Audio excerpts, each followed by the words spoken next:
Hey, everybody. Welcome to the program.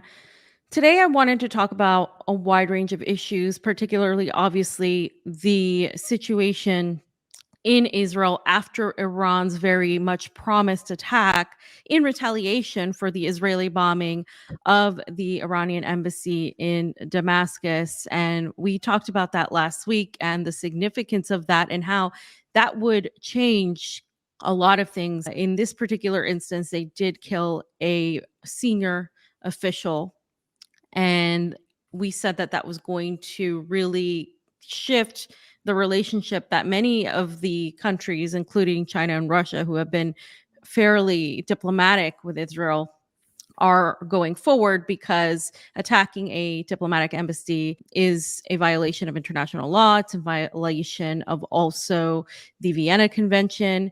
And when Iran said that they were going to respond, it really put so much fear in so many people as to what that was. And there were so many media outlets trying to say Iran is going to attack in a very negative way. They're going to go after civilians. But what Iran did was pretty much attack military uh, posts, military assets of Israel.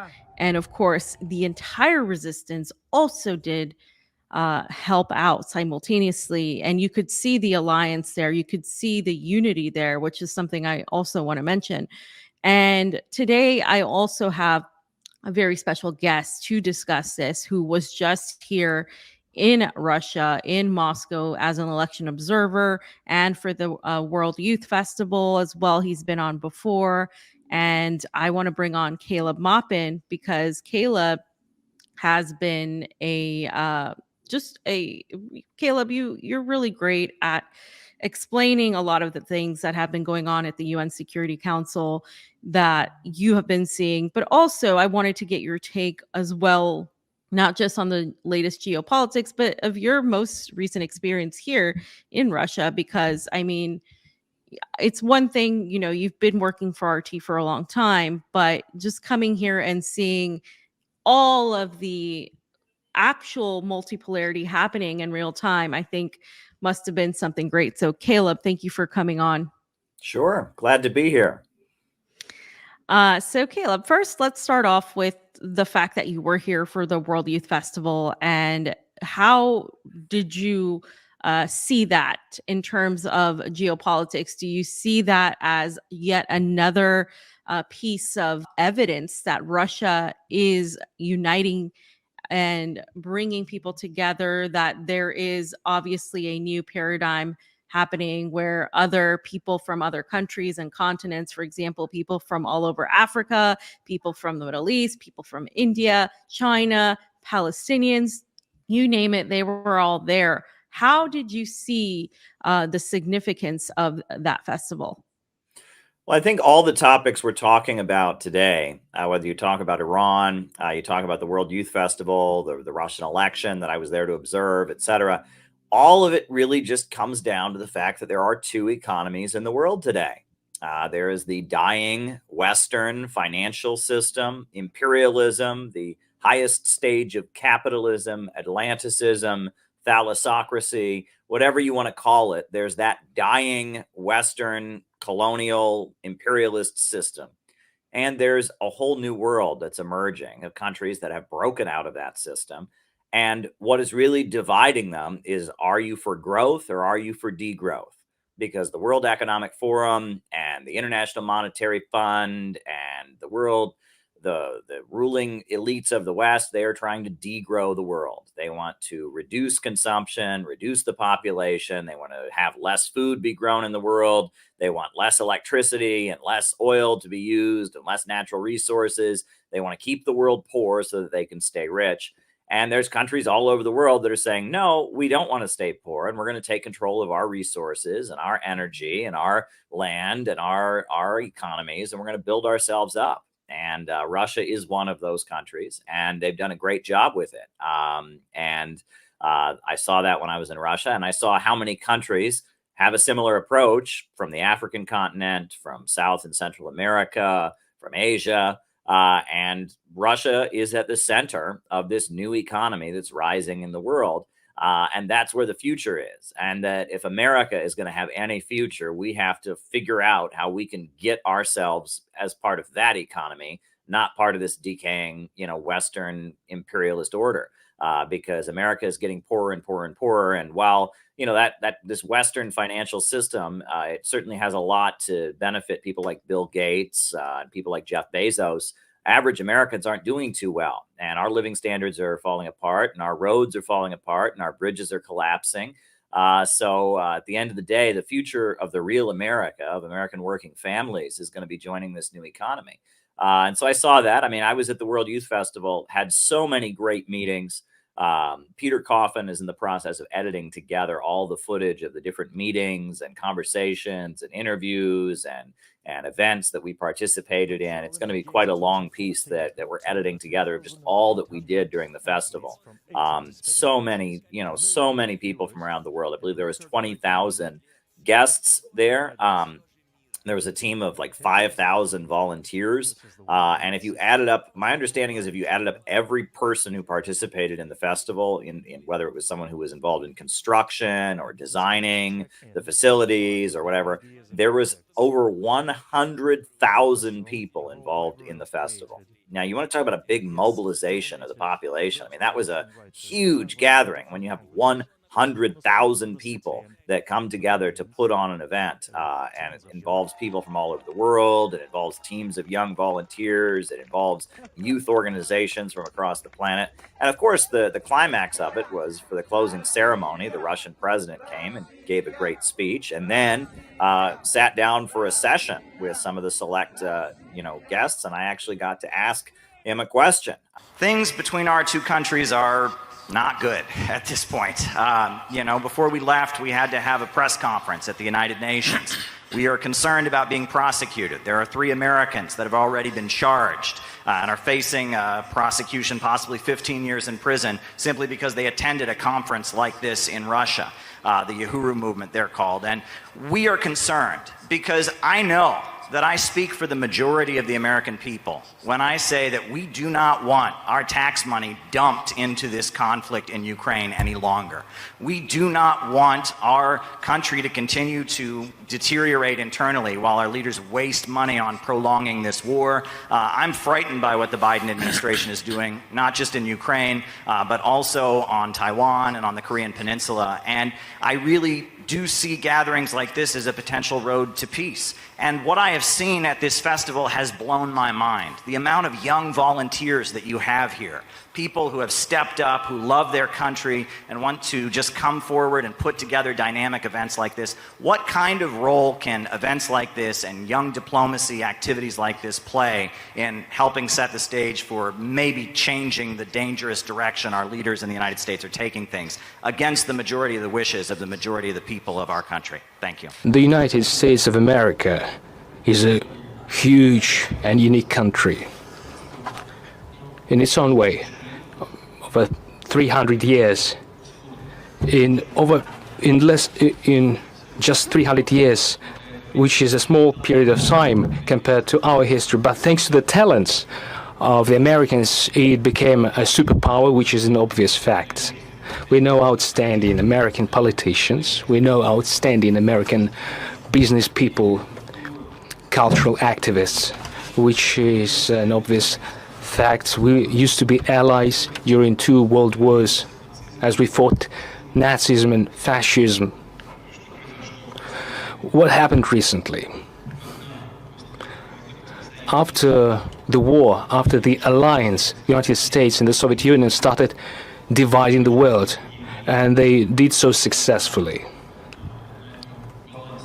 And based on this balance of powers, they created international relations and created the modern system of international law. Then the Soviet Union ceased to exist for a number of reasons. I will not go into detail, but they were mainly internal reasons. There is one superpower remaining, represented by your country. The way your elites use this monopoly to global domination is dubious. In my opinion, the United States failed to bear this burden of responsibility that they happen to bear. They created monopoly, strengthened it.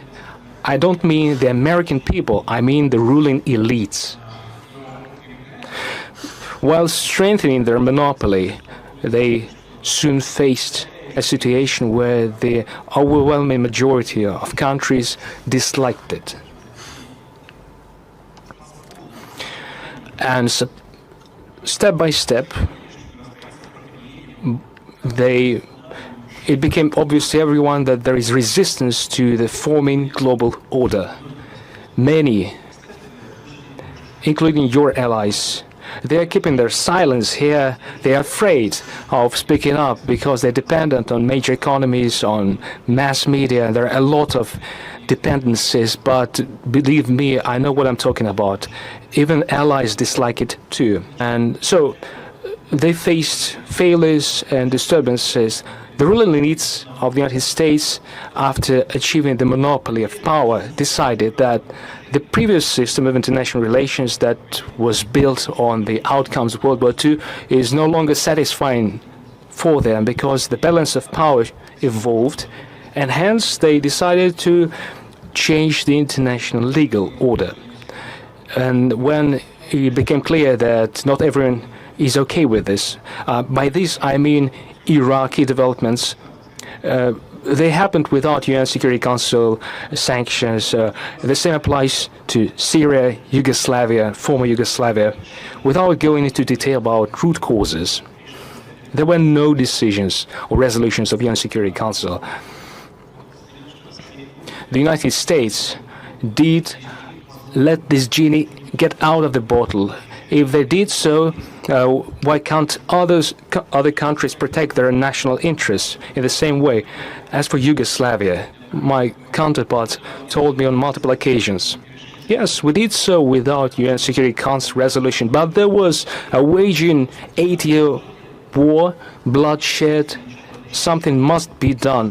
When Russia, however, decided to protect their people in the Donbass, which faced a war with elderly, with children being killed, why cannot Russia do the same while protecting their own people, not some thousands of kilometers away from their national borders, instead on the border of their own country, and people were waiting for us to help. My point is to understand that the world cannot be controlled from one pole, and which is detrimental to that pole itself as it undermines the foundation. And in the interview given to your compatriot, Mr. Carlson, I said that dollar is being undermined as they forbid to use dollar for settlements. They seek quick results. Instead of gaining one, they only undermine their national currency. They attain an opposite result, and this is true for many areas. In my opinion, this is a wrong policy. But the youth, returning to your question, can do many things without interfering in domestic processes, without describing or giving descriptions of the behavior of presidential candidates. It is just a part of the national culture, but youth can contribute in building state-to-state relations. What would be the procedure? They can just speak up domestically, within law, within their constitution. It is the only way, the only option. In no way do we call upon any activities of disobedience, but it is a possibility to speak up in their own country. And I think this is a way to go. In my opinion, this is going to pave the way for non-state forms of contact in order to create conditions for improving relations on state-to-state level too. Thank you very much for your question. And that was really great to be at a session with the Russian president, with young people from all across the world. So yeah, the World Youth Festival was a great experience. It comes from the tradition, and this is what people might not realize. It comes from the tradition of the World Youth Festivals, or the World Festivals of Youth and Students, that were started by the Soviet Union. After World War II, the Soviet Union put on the World Festival of Youth and Students in 1947. And it was a way to kind of bring young people from all over the world together and try to break the blockade on the communist countries that the USA was imposing at the time. And it was a tradition. They did one every 4 years in a different communist country, and it was a big part of the Cold War. And it was also really important to a lot of people in Russia because it was their opportunity to travel. It was their opportunity to meet young people from different parts of the world. And so they started doing them after the fall of the Soviet Union. They did them in Cuba. And then they did it in 2017 in Sochi, Russia. And that was the second festival I got to go to. I'd been to the one in Ecuador in 2013. That was a totally life-changing experience. Then I went to Sochi, Russia in 2017 and went to that festival, covered it for RT, participated in some panels and such. And that now they've launched a new brand. The World Festival of Youth and Students is like the official communist United Nations brand that goes back to the Cold War. And now Russia has launched their own brand called World Youth Festival, which is kind of a spin-off of the World Festival of Youth and Students tradition. They're going to do one every 3 years. And this was the first one. And it was very exciting. What you said is so vital, that there is growth and degrowth. I think that's a very important point to make, because when we look at what the agenda is in the NATO nations, in Europe, you see that it is very much focused on stopping growth, on saying, okay, you need to drive less, you need to focus on reducing your own spending, your own even electrical output, right? The amount of energy you consume, but that obviously doesn't apply to certain elite individuals, and they tend to make the regular working class people entirely guilty and entirely the ones that bear the burden of such things. And that also is extended, of course, in a foreign policy aspect to the countries that reside in the global south. And one of the other things that I've experienced when going to different countries, especially the ones in Latin America and others in the global south, is a completely and totally resilient attitude towards Western manipulations and Western hegemony.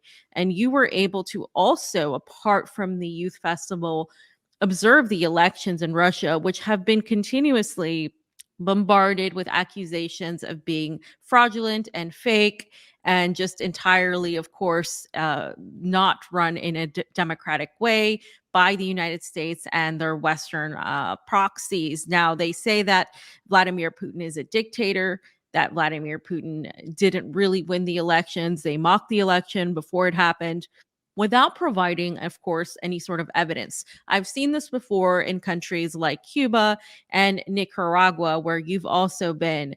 What did you see in terms of the election in Russia as an election observer, and how did you feel about the way the process was conducted versus how the process is conducted in the US?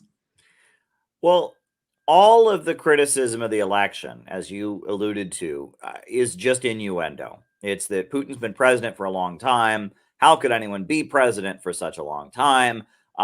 So therefore, the election must be somehow fake. But I was actually on the ground. I actually saw many, many voting places. I also went to the civic chamber, where they have a camera system that monitors every polling place in the country 24 hours a day for the 3-day voting period. I mean, this was a fair election. You ask, why was there such a high vote for Russian President Putin? Imagine that, a week after 9/11, they had an election in the United States and George Washington was on the ballot, right? Russia is fighting for its life right now. Putin is the symbol of Russia's national effort to repel attacks on its border, to repel this ongoing, situation in Ukraine. He is the symbol of their resilience, of their rising after the fall of the Soviet Union. And he's the one that's attacked when they attack Russia in Western media. They demonize Russian President Putin. So, of course, there's going to be a huge vote for Russian President Putin in such an atmosphere. I remind people in the United States, we in America, we have a president called Roosevelt. Roosevelt was elected in 1932, in 1936, in 1940, in 1944, and he would have been elected over and over and over again. It's just that he died after he was reelected in 1944 for the fourth time. They actually had to pass term limits to make sure that no other leader could come in like that. Wall Street was very scared of a popular leader that could come in because The reason Roosevelt got elected again and again and again and again was because he passed popular reforms that improved people's lives. He created Social Security and unemployment insurance.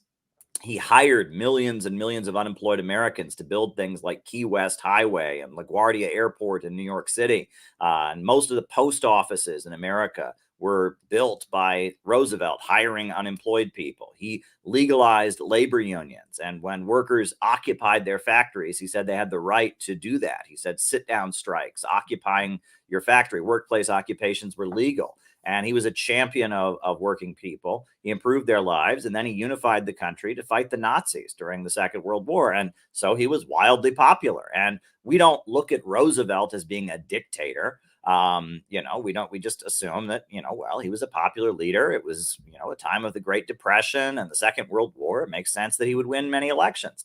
But if you look back in the 1930s, the people who didn't like Roosevelt called him a dictator. Absolutely. And they said he was a dictator. They said he was an agent of the Russians, right? They said he was working for Moscow, etc. He was a communist. He was a dictator. He was an authoritarian. There was a whole controversy of him allegedly trying to pack the Supreme Court, and the Supreme Court was always fighting against him. But we understand Roosevelt wasn't a dictator. He was just a popular leader. That's what Putin is. And I have to remind people of just some of the basic facts about the election, that this is just irrefutable. There's no way to get around these facts. Every part of Russia, all 89 regions, got to vote in the election that they had. Every single part of Russia. There's not one part of Russia where the people didn't get to participate. But in the United States, every 4 years, we have a presidential election, and all the people of Puerto Rico have no say in who is president of the United States. And all the people in American Samoa have no say in who the president of the United States is. And the same for the U.S. Virgin Islands, and the same for other U.S. territories. There's millions of people who are U.S. citizens who live on U.S. territory, but because the territory they're on doesn't have statehood, they don't get to vote at all in the election.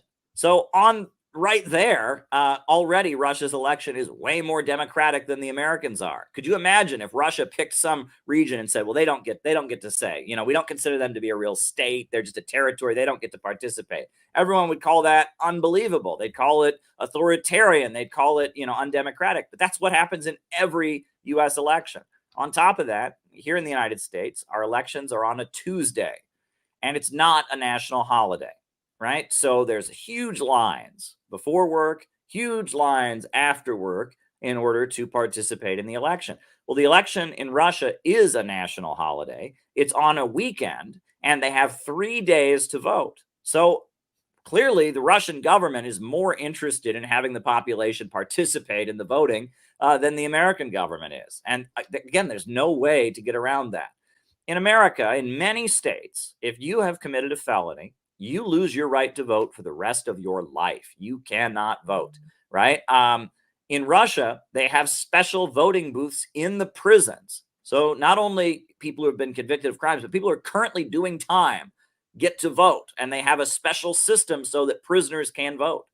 They have voting booths in the hospitals so that people that are in the hospital and maybe they can't leave the hospital because of medical care, there's a voting system, a voting, center, a ballot, voting place in the hospital. So already you can see that Russia's election is way more democratic, and there's way more of an effort to include people. They don't have an electoral college. It's a direct popular vote for the president. The candidate with the most votes wins. Here in the United States, we have this whole system where your state votes rather than, we all know how it works. And it often results in a situation where the candidate with the most votes is not the one who wins.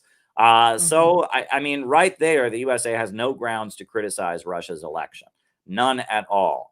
It was a free and fair election. I interviewed, you can look at my YouTube channel, I interviewed election observers from the different political parties who were there, overseeing the voting. I interviewed a young man who was an election observer for the Communist Party. He told me about what that was like. I also got to speak to one of the other candidates, Leonid Slutsky, who represents the Liberal Democratic Party. He went to vote, and I actually got to talk to him outside of his polling place when he went to vote. And you can watch the video of our interaction on YouTube. So, I think it was very clearly a fair election. US media just likes to cast innuendo, and they're falling back on the fact that, it's one of these things where they've just created a narrative where anything Putin does is evil. Everybody knows Putin's bad. So, that's the way US media is framed. So, if you say it was a fair election, the response is going to be, what? Do you believe Russia? Do you believe Putin? Well, yes, actually, I do. And I don't believe Western leaders who've lied over and over and over again to get us into wars and to destroy our economy and destroy our living standards and take away our civil liberties. But, if people can't get over that first hurdle of not trusting our leaders over here and being more willing to listen to leaders over there, they're not really going to listen to you when you just lay out the basic facts. But Russia had a fair election, far more fair and democratic than our American elections are. That's just the reality of the situation. And, people, if they really look into it, if they really saw what I saw at the polling places, if they really look into the details, that's very apparent. Yeah, and I was here as well, and I was seeing the polling locations and seeing how proud people were also to go and vote. People are also more excited to participate in elections here than in the U.S., where we have a very a population that doesn't believe in the election system, understandably, because it hasn't worked out.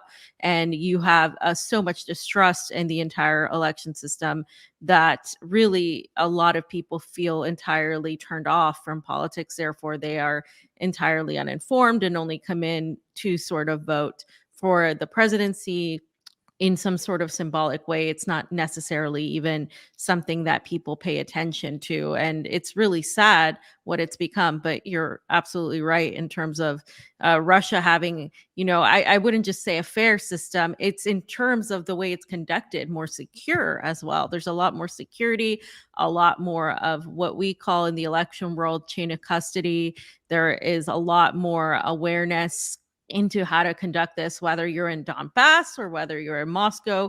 There are definite security measures put in place, which is something, of course, that the U.S. says that Russia's elections are completely manipulated. Well, in fact, in Russia, there are a lot of avenues to stop this manipulation. So I wholeheartedly saw what you saw in terms of that aspect. Another thing that unfortunately happened, Caleb, since you've been to Russia, and so much has happened in general in the last few weeks, but it was the Crocus City Hall massacre. And that was something that was very an interesting timing of sorts.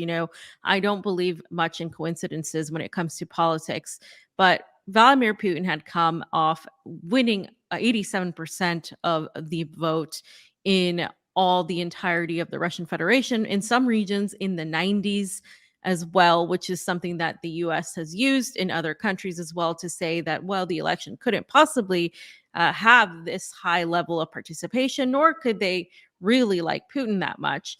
But after Putin won with flying colors, and after he also became even a more prominent figure in the States due to Tucker Carlson's interview, and also a lot of that showing who he is as an individual, as a president, how he conducted himself in an interview, and the things he said really resonated with the US public.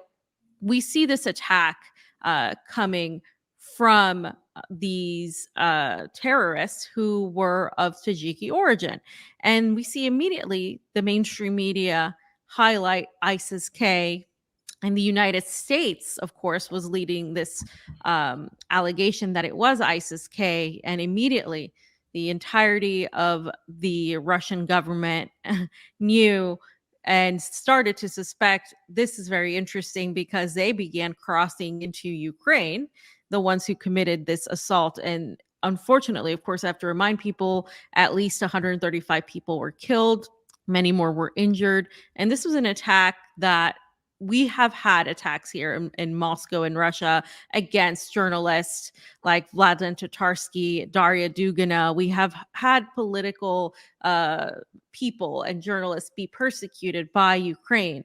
But what hadn't happened before in recent times was the persecution of just civilians who are going to see a regular concert that has nothing to do with politics. So obviously, this was a turning point for Russia in terms of how they were being targeted, and an escalation in terms of really going after vulnerable citizens who were going to simply go to a concert with their families. And it was obviously a very sad event for all of Russia, especially in Moscow, and really did lend itself to a vulnerability. But instead, what ended up happening is people came together and showed how united they were. And they came from all over the Federation to show that they were still with the Russian people, and they didn't allow this event to destroy them. And that's something that we don't really see in the US. I wanted your take on the Crocus City massacre and attack. And, since it's happened, we have had more information as to Ukraine and Western intelligence being behind this as well. What do you make of that, and how do you see what occurred? How do you think that will change how Russia conducts its affairs going forward? Well, I tell people to think about organized crime.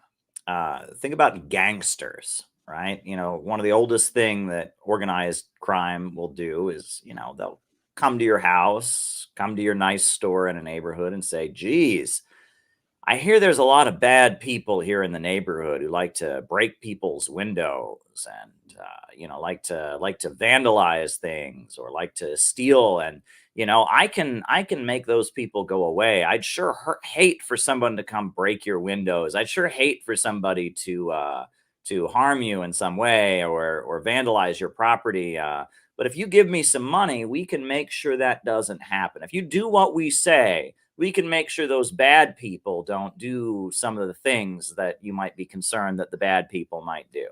That's an organized crime technique. It's one of the oldest, ways that gangsters and criminal organizations operate. Is they show up and they'd say, "We'd sure hate for this bad thing to happen. Now, we wouldn't break your windows, of course, but there's some bad people in the neighborhood, but just do what we say and we'll make sure it doesn't happen."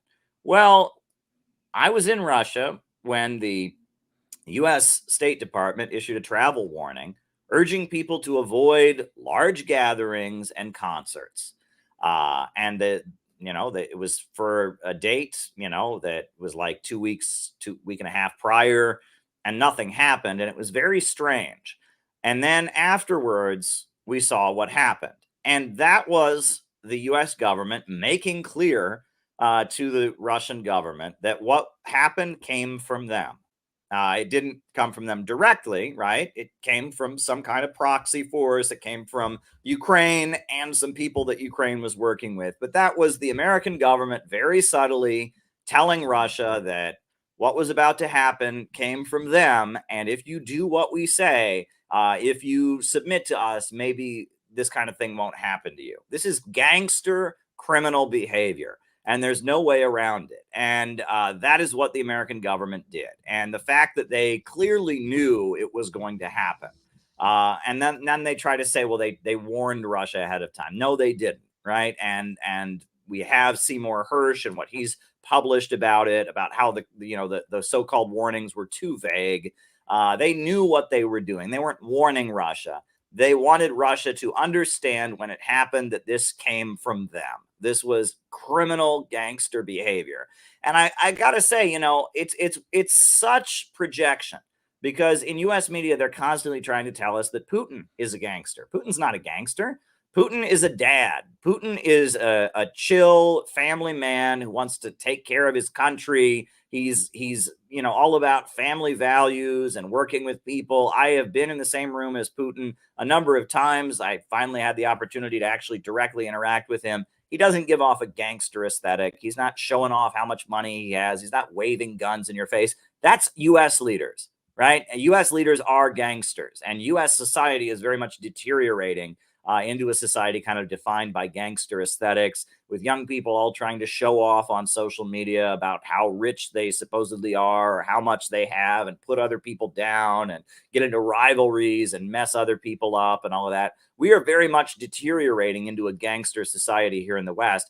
Russia, on the other hand, is very much trying to rise up out of poverty, give its young people a future, foment an atmosphere of love of country and family values and patriotism. And That Crocus City attack is a blatant example of U.S. leaders acting like gangsters, if there ever was an example of it. And what I saw at the World Youth Festival, of thousands of young people who are out there high-fiving us every day as we went into the festival and working really, really hard to handle all the stress of making sure that every international guest got to their hotel and got the right transportation. And, these young people worked their butts off to make the festival happen.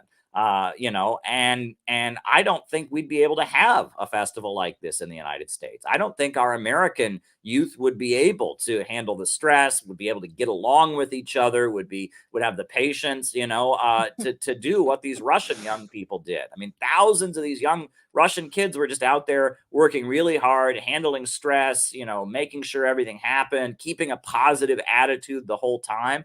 I was really impressed with those Russian young people. They don't have the gangster aesthetic that young Americans get from social media. And they don't have the, dog eat dog culture that we have in the West. So, I look at that Crocus City attack. I think about the values of our different societies. I'm thinking about the World Youth Festival. I'm thinking about the way our U.S. leaders act, et cetera.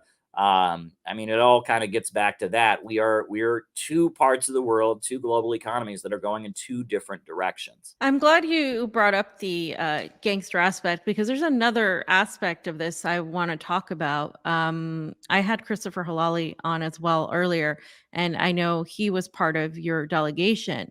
And one of the things that have seen since actually residing in Russia and in Moscow is we have a completely different way of existing as Americans and Westerners than Russians do. You could see some aspects of this even in the interview between Tucker Carlson and Vladimir Putin as to how Russians approach certain topics. For example, Putin approached the answers to his questions from a historical perspective, from the perspective of explaining the past to really be able to fully explain the current and present issues. And that is something that as Americans might be frustrating to many, because we operate from what's going on right now.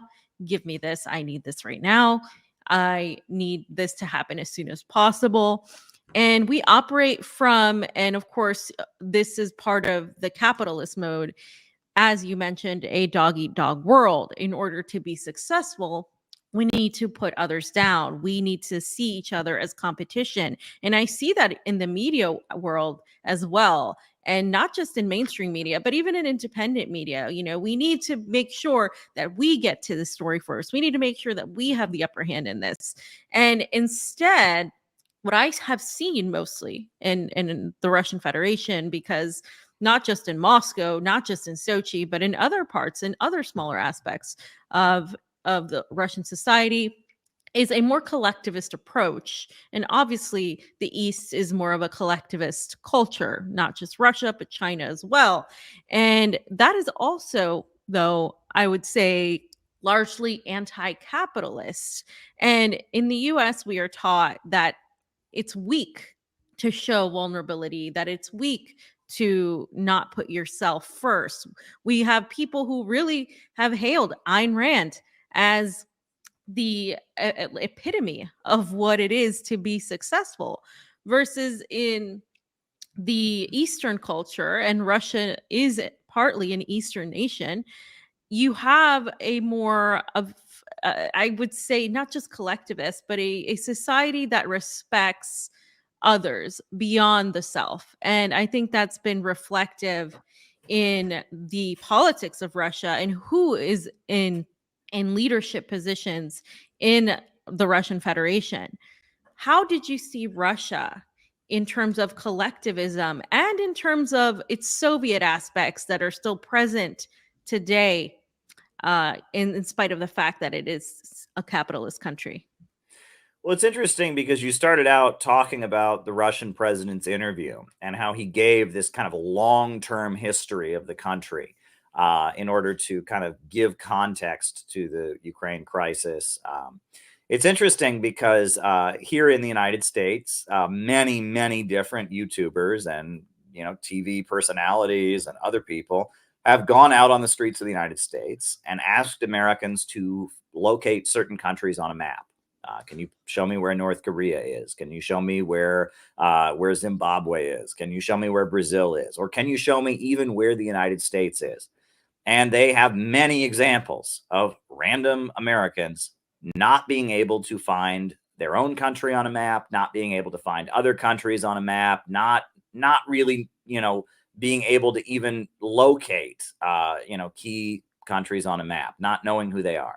But then, in American media, and I was just at the World Youth Festival, and it wasn't just the youth of Russia, the movement of the first, which is the new youth organization that they have in Russia. They've had various youth organizations in the past. I think it's called the Movement of the First, if I'm not mistaken. Is that correct? The Movement of the First, if I remember correctly.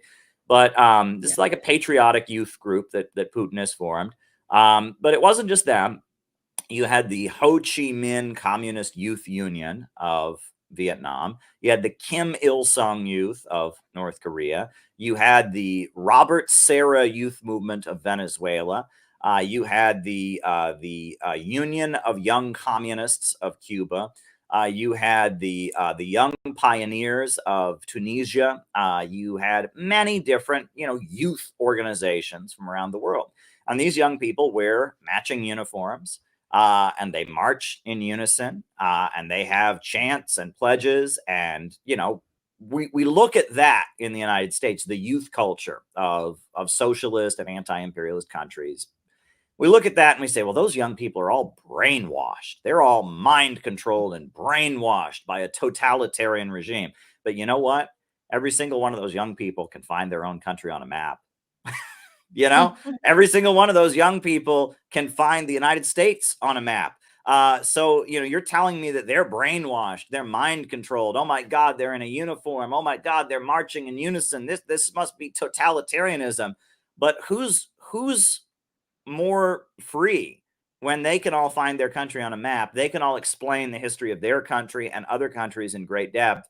And we Americans, we can't find our own country on a map. We can't tell you, very few of us can even tell you about the history of the country or even what's currently going on in the country. I mean, we're completely clueless, but we're free, right? Because we're, quote unquote, thinking for ourselves. But thinking for ourselves has just come to mean we're not thinking at all. We're just kind of being guided by whatever social media is, guiding us to do. And we're just kind of following the leader, just kind of going along. But that's freedom. But these people who live in a society that gives them an ideology that tells them you are a Russian, you are a Vietnamese, you are a Chinese person, you are a Cuban, and our country is in a process, and we came from here, and we're going there, and we have a job to do to carry out, and you are part of this, and the society that gives them that kind of foundation to live their lives based on. We're told that is some kind of totalitarian, authoritarian existence. But just kind of going through life, not knowing who you are, not understanding anything really about the world, and just kind of going and existing the way Western young people do, that's freedom.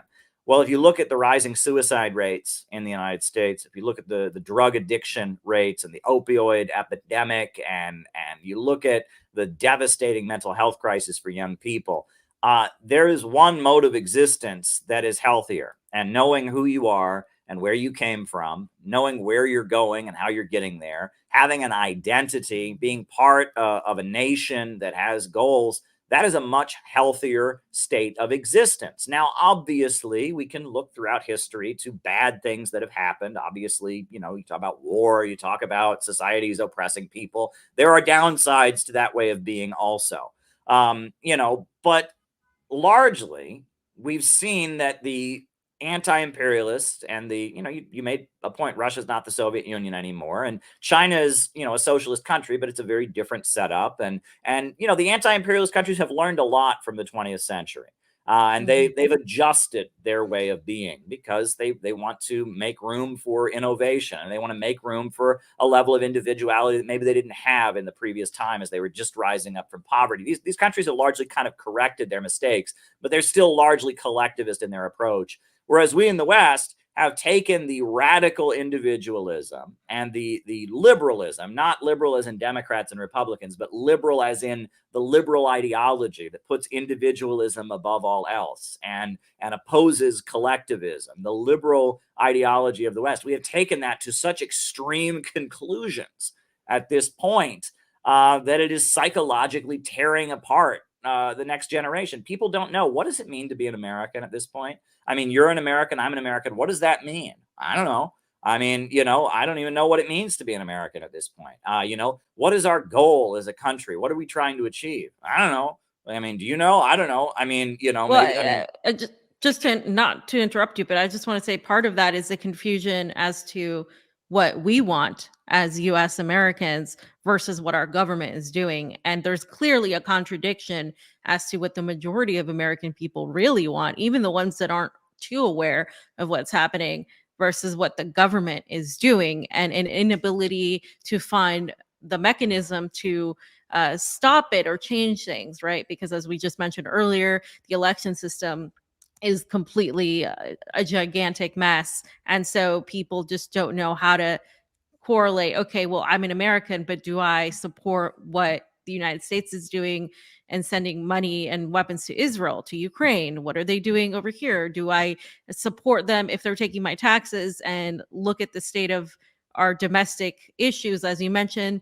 drugs, the opioid crisis, and the cost of living, the cost of going to school, loans, and all of that. So people, when asked being an American, it became this sort of like symbolic film Hollywood-esque type of identity where, if you're an American man, you're a cowboy, you love Tom Petty, you love Elvis, you love Hollywood, you represent these images that have been broadcasted to the world as what it is to be an American, to love burgers and fries and apple pie and all of these things. But those aren't the realities of America. That's just what the Hollywood propaganda machine as well, and all of the media have exported to the world, that is America. But it's not really the reality we live in. We don't really live in this Hollywood reality, and I don't think we ever did.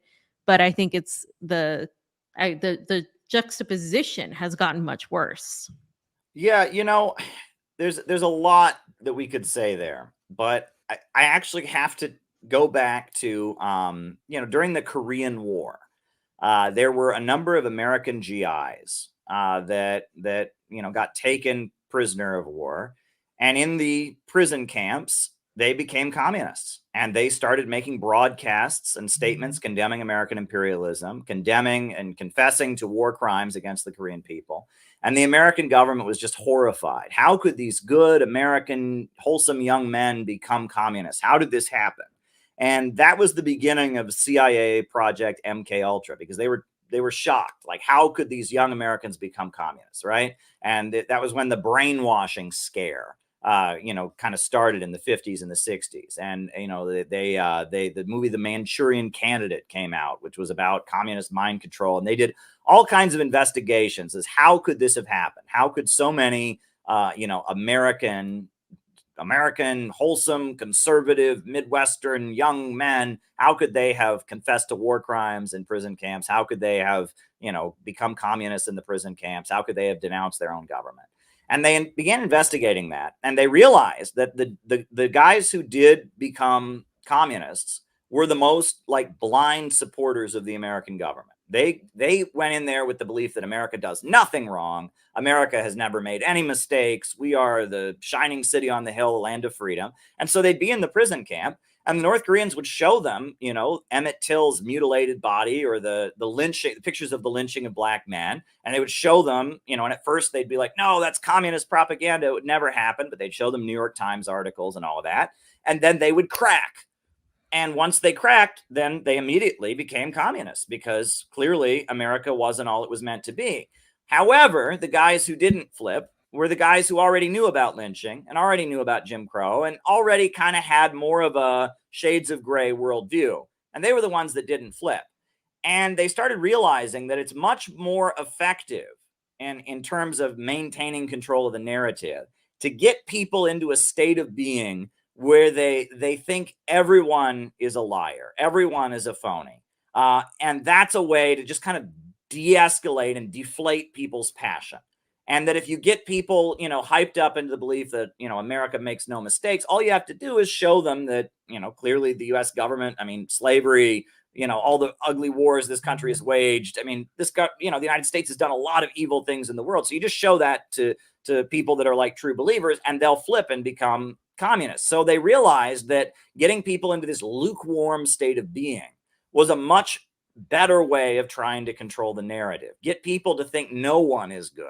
Get people to think, well, there's lies and deception on both sides. And so since the Cold War, this is really what the 1960s cultural revolution was about. At Project MK Ultra, they were distributing drugs on college campuses, and they were trying to get younger people who might be criticizing things into a state of mind where everything is just kind of a fraud. There is no real truth. Everything's a matter of opinion. Reality is subjective. They were trying to get people into that state of mind because it was easier to control them that way. And there was a fear that if people just stayed in this one way, they could flip and become full-on revolutionaries and anti-imperialists.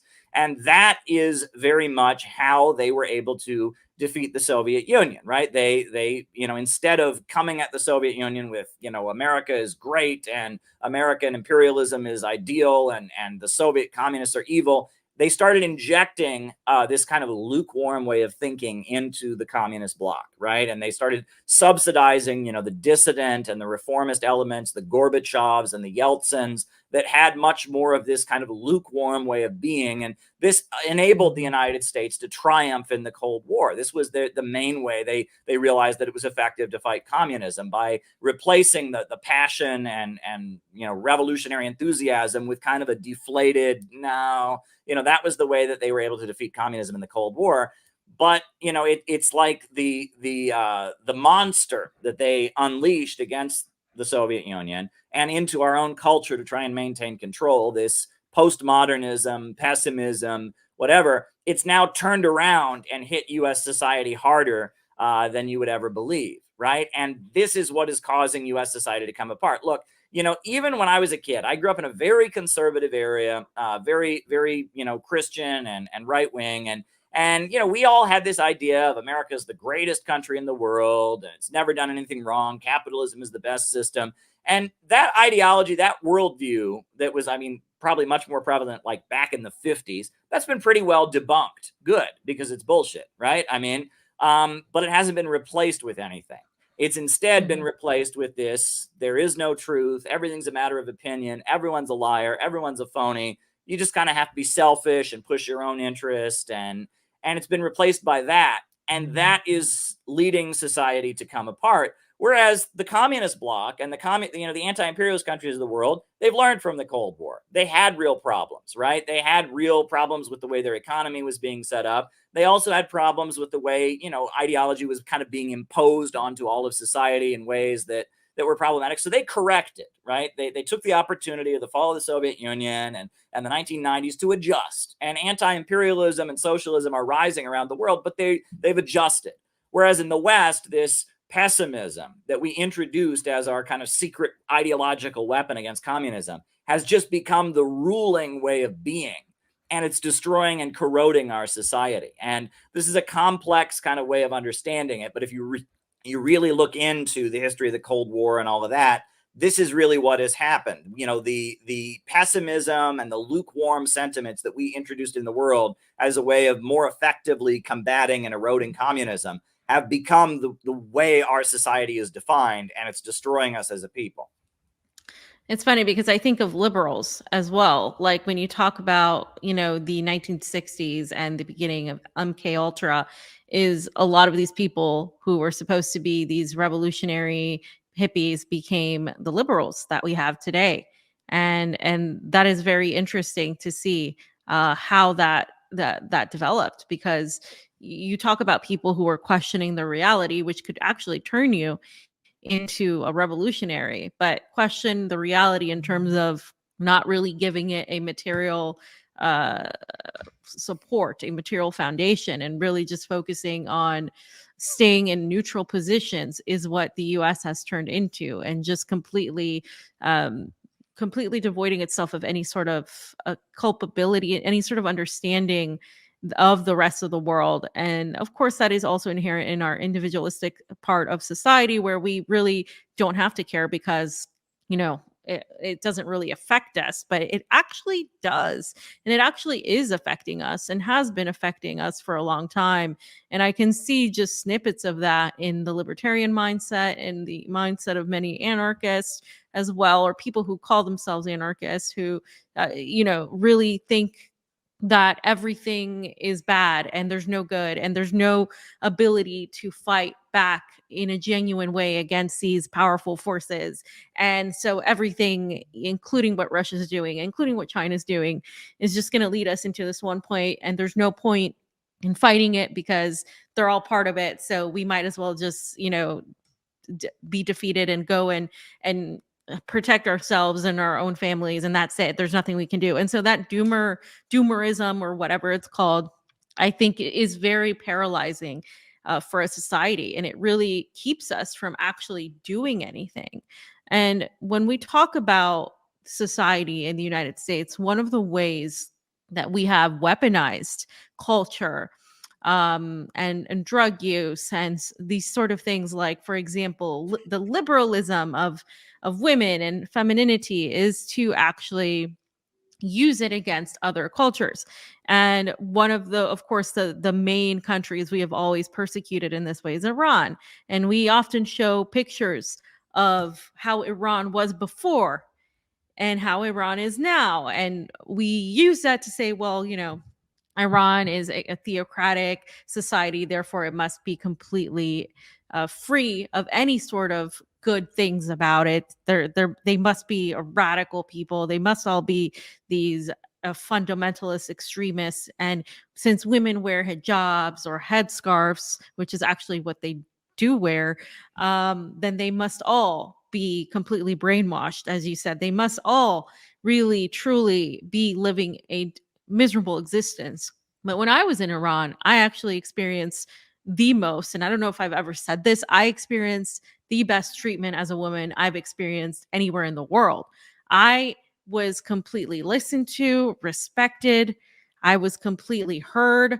I was elevated almost to a status of just being somebody that needed to be seen and heard, not just me, but all the women that I was there as part of a congregation of journalists that went to Iran.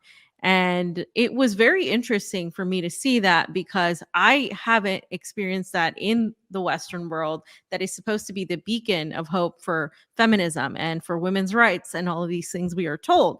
Simultaneously, though, yes, it is customary to wear a headscarf. And I did wear one because I wanted to be respectful of the culture I was in. I didn't want to be some sort of foreigner that decided I'm not going to do this because, I'm not going to respect what the culture is that I'm in as a visitor, as a guest.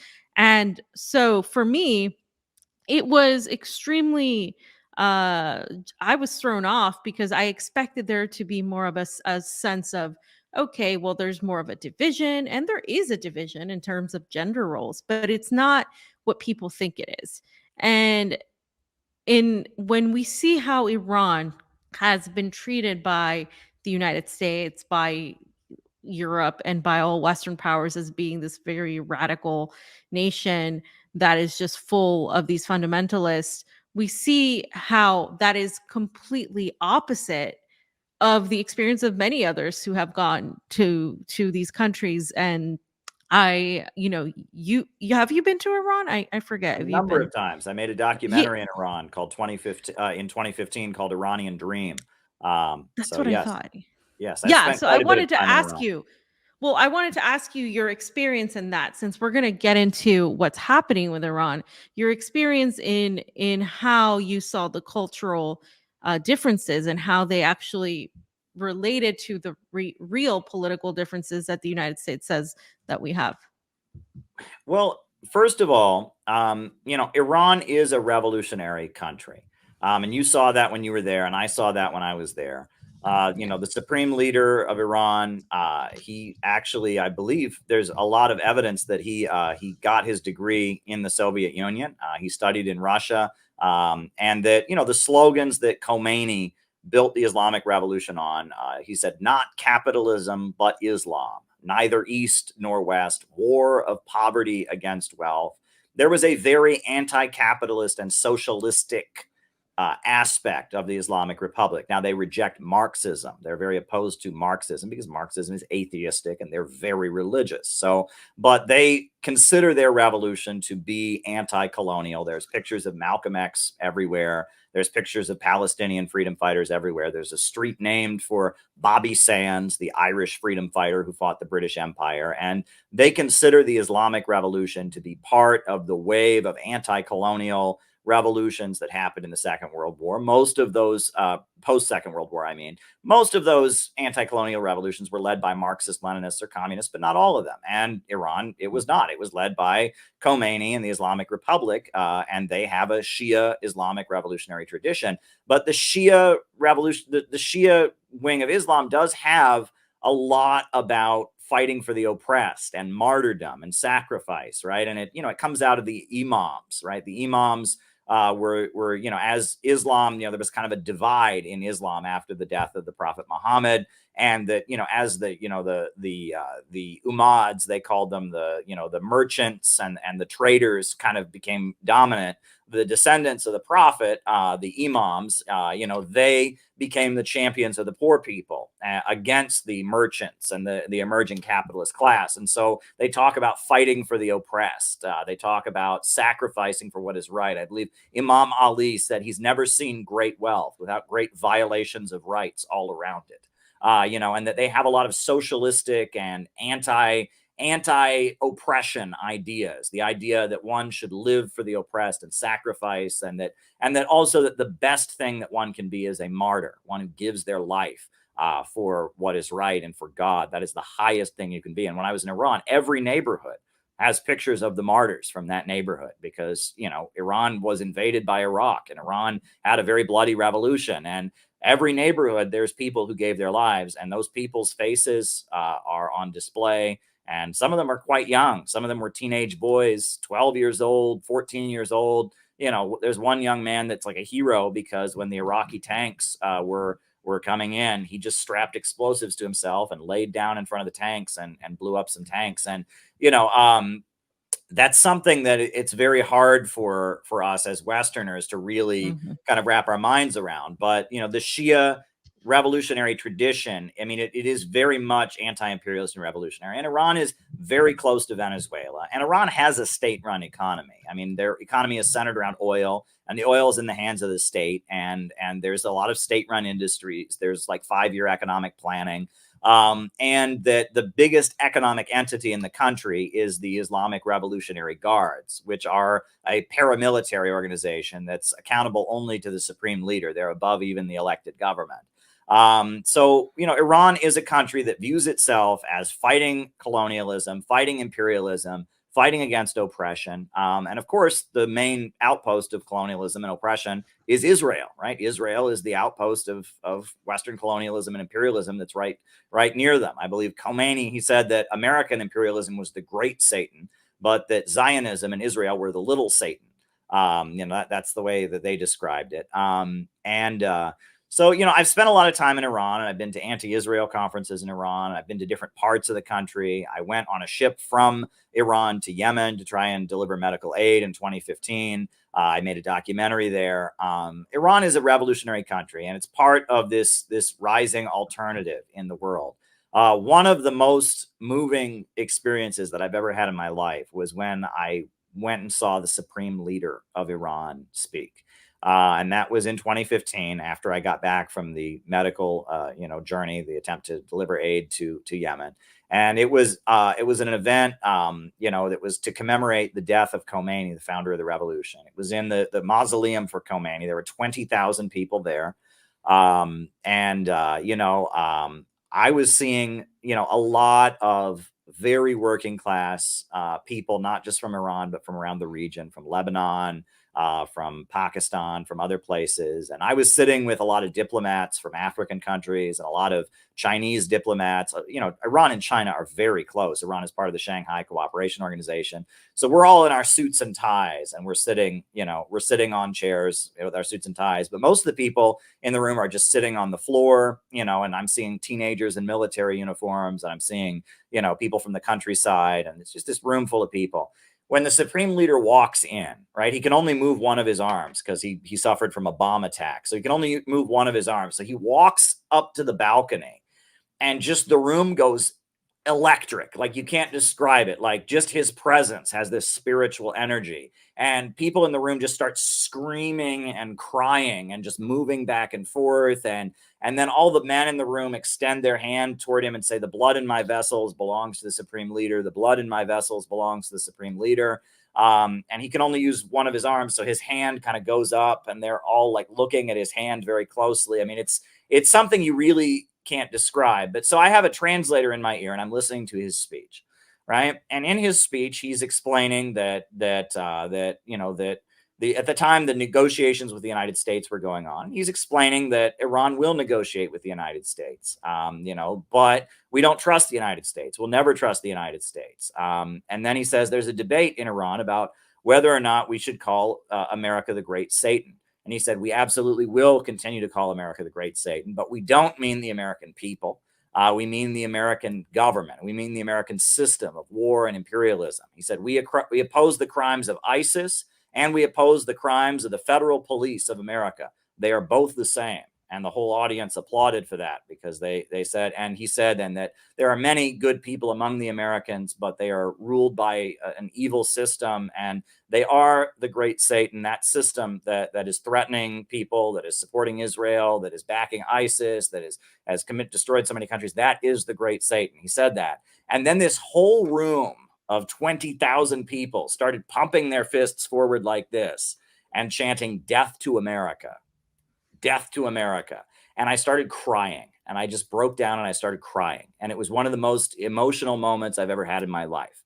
To be in that room with 20,000 revolutionary anti-imperialists, and to be there. And, it breaks my heart that that's what America means to the people all over the world, right? Because I know that that's not the America that my family stands for. That's not the America that the people I grew up with stand for. But that's what our country has come to mean to people around the world.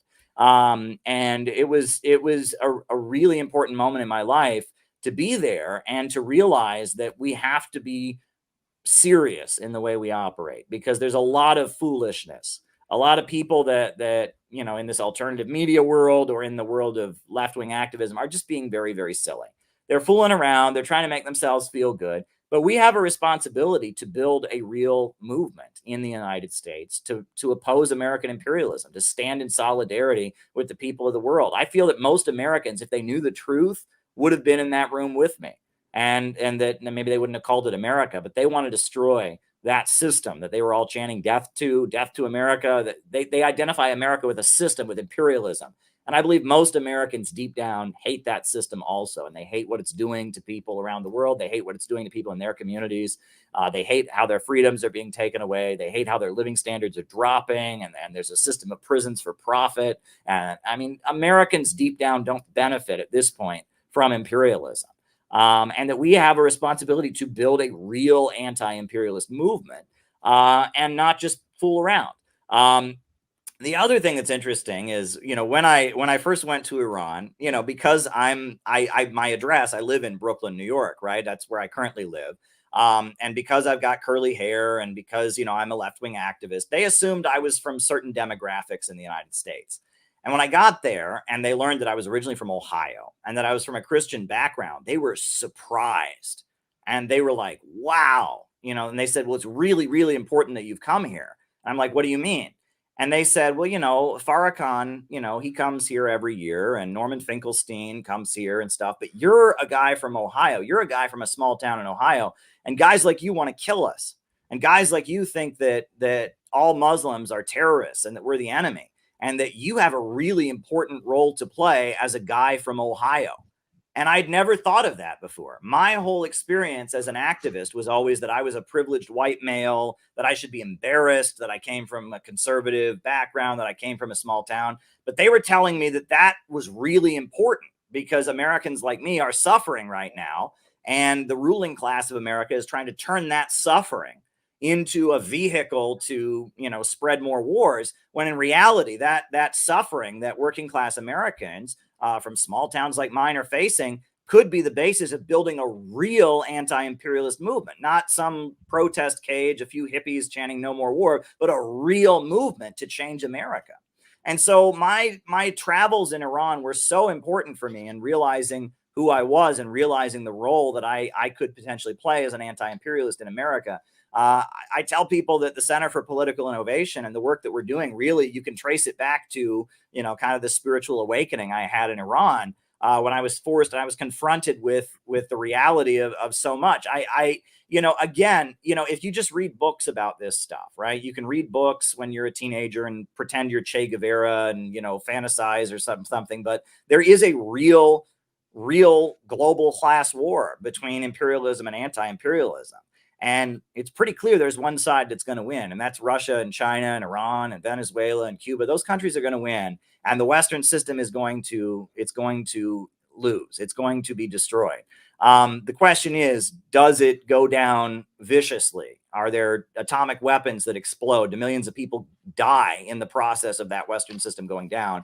Or does it come down in a way where countries can come together and we rationally come together as a world and begin trading with each other on the basis of win-win cooperation? There's no question that imperialism and colonialism in this outdated Western system, this imperialist order, the British Empire way of doing things, that's going to lose. That's going to end, right? Empires fall, history marches forward. That's way outmoded. It can't handle the computer revolution and the technological breakthroughs. But how peacefully and how smoothly can we transition into the new world? That is the question. And I think those of us living in the United States have a very important role to play in trying to facilitate the transition to the new world and make sure that it's as painless as possible.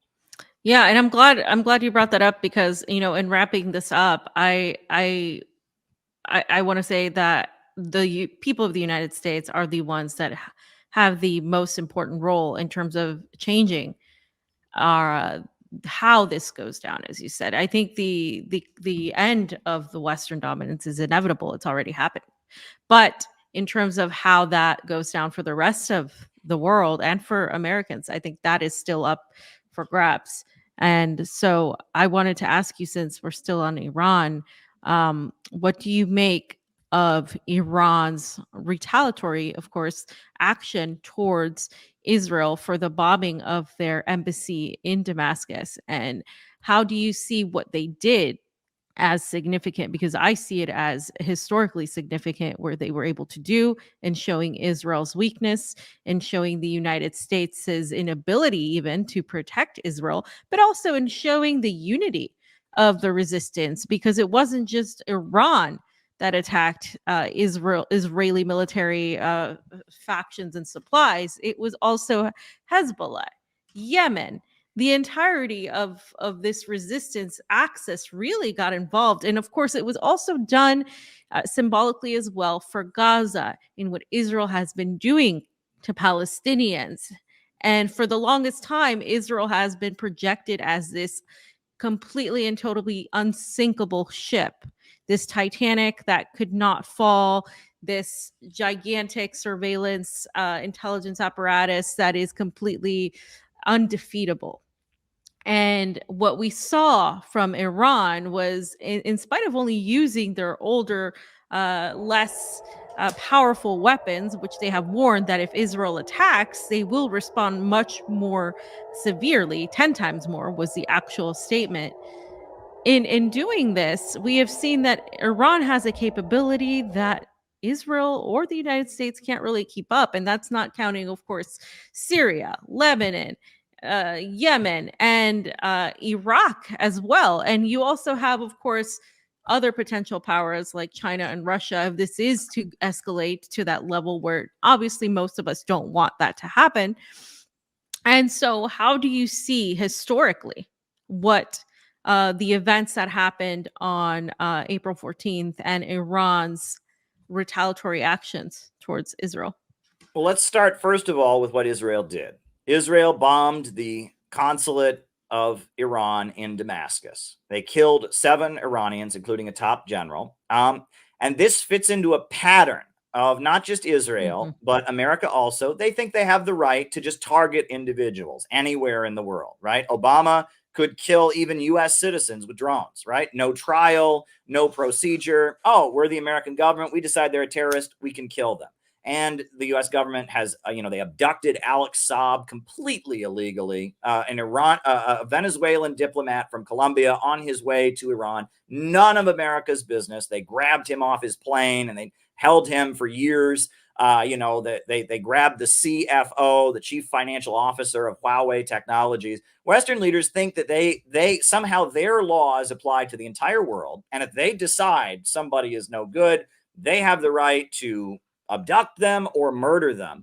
And Iran stood up to that. And Iran stood up for international law. And they said, look, we have the right to have an embassy in Damascus. Israel doesn't have the right to go into Syria and murder our general in that embassy. And this policy, this behavior on the part of the United States that they just, they can just globally decide somebody's no good, someone's a criminal, and kill them or kidnap them or whatever, that's got to stop. And so Iran drew a line in the sand. And any country in the world would respond this way. I mean, if you blow up a country's embassy and kill a top general, they're going to respond. So anyone who thinks, oh my God, Israel's like the victim here, oh my God, Iran is being aggressive, they're like out of their minds. They don't know what they're talking about. So that's the first thing.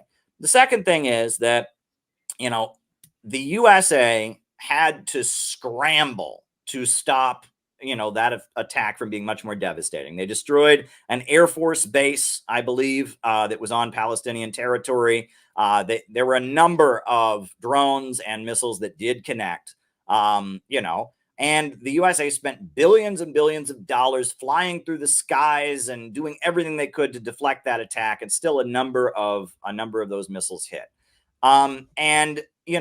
That is what is being covered up by American media. The way that they're responding to this attack is they're saying, oh, it had no impact. It didn't do anything to us, which is interesting because if they were in a stronger position, they'd try to say they were victims. They try to say, but they're at the point where they really are afraid of more attacks like this happening. So they're just trying to front and say it didn't bother us at all. But everybody knows it did. I mean, we've seen the footage of all the Israelis running and hiding and all of them fleeing from the cities. And I mean, Israel was very much affected by this attack. Real infrastructure damage was inflicted on the country. Billions of dollars were spent deflecting this and trying to prevent it. And Iran has made clear they've got way better missiles and way better drones. These were all of their worst and oldest drones. They've got way higher quality stuff. This is just the beginning of what they can unleash. And also you'll notice that this was a huge moment of pride for Iran, right? Because they have faced so much humiliation, right? After they signed the nuclear agreement and gave up all of their peaceful nuclear energy program, pretty much. In exchange for that, they got more sanctions from the United States and they got their top general, Qasem Soleimani, murdered. And I'll tell you, the Iran nuclear deal is never coming back. And every other, not just Iran, but every other country in the world is looking at that Iran nuclear deal and saying, don't make a deal with America, right? Because the deal was that Iran was going to give up their peaceful nuclear energy program. And in exchange for it, they would get a better economy. And what they got was a complete slap in the face. And I mean, basically, what Donald Trump did was he basically sent a message to Venezuela, to Russia, to China, to North Korea, to all kinds of countries. Don't make a deal with the United States. And you want to talk about bad PR for the United States. You want to talk about, I mean, the negotiating table of the U.S. imperialists has been effectively blown up. So I think that's great. I think Donald Trump did a great thing by doing that because the soft power negotiation wing, that Zbigniew Brzezinski wing of American power, is the more effective evil. It's not the lesser of two evils. It's the more effective evil. So in a way, as much as Donald Trump did a very, very cowardly and evil thing by murdering Qasem Soleimani, by stabbing Iran in the back, he basically exposed to the world and showed the world that trying to negotiate and sign away your rights to the American imperialists it doesn't benefit you in the long term. And also that, the plan of Obama and others is they wanted to boost Rouhani and the reformist movement in Iran. They were hoping to do to Iran what was done to the Soviet Union, boost the more mild and moderate elements and gradually take Iran apart from within. And the Iran nuclear deal, the idea that they would improve Iran's economy by getting rid of Ahmadinejad and getting rid of their nuclear energy, that whole plan has been completely nuked, And at this point, a lot of the younger people in Iran that were taken in by American propaganda, that were, believe America is a happy, happy fun land of, iPhones and iPads, and we all drink and party all day long. They have been forced to think otherwise, and they have kind of stepped out of politics. They're not voting at this point. They're not voting for reformists, and the hardliners, the more revolutionary candidates, are winning overwhelmingly in Iran right now. The current president, who I interviewed at the United Nations, he is a hardliner. He's one of the original Islamic revolutionaries, and so Iran is in a situation where at this point they are the center of the resistance in the Middle East. And part of Obama's strategy, again, was to try and divide the Muslim world between Sunnis and Shias. Polarize Muslims between those who are loyal to Saudi Arabia and those who are loyal to Iran. Well, now Iran and Saudi Arabia have reestablished diplomatic relations. There are trains that go from Moscow to Tehran to Riyadh. And so everything that Obama and the Brzezinski faction of the ruling class, Obama was trained at Columbia University International School. Brzezinski was like his mentor. Everything he tried to do with the Iran nuclear deal, with the Sunni-Shia conflict and all of that has been completely destroyed. Iran is at the center of the resistance to Israel. Everyone who hates Israel in the Muslim world can see that Iran is the one fighting them. The Houthis are the ones fighting them. Hezbollah are the ones fighting them. And Iran is the beneficiary here. Russia and China are the beneficiaries. And Netanyahu is trying to solidify his position in Israeli politics, and weapons manufacturers are making lots of money. But in the long term, American imperialism is losing out. That's how I see this whole situation. I really do think it showed a gigantic weakness, not just in Israel, but in the United States too. And how the world also is changing and the paradigm is shifting, because you would see online so many people cheering for what Iran was doing, and not in a very, I hope like a bunch of civilians die, but in a very much way of supporting what this means for Iran, for the people of the resistance, and for the people of Palestine, that for the first time in months were able to specifically in Gaza not get bombarded, because the resistance was there, stopping this from happening, keeping Israel from actually bombing them. And it was also telling that the United States and Great Britain and the entirety of the Western contingent actually gave support to Israel in downing some of these drones, particularly the British specifically. They gave the most support in downing some of these drones, but they didn't do a single thing to stop Israel this whole time in these last 6 months from killing people in Gaza. And you can see that to them, what was more important was their business partner, their needed contingent in Israel, their military apparatus, than the human lives of Palestinians, of course. And that's not surprising, but it is something that should be mentioned just to show how just vile the U.S. Government, the Pentagon, the military intelligence apparatus, whatever you want to call it, is, and how they are acting. And so now you might understand why they chant death to America, which is something that now some people who talk about free speech want to censor. And so now we've come to a full circle as to what that means. And, for the entirety of our lifetime, Caleb, as millennials, we have seen this entire thing, I think, come fully with the war in Iraq, the war in Afghanistan, and now still living the repercussions of that more than 20 years on.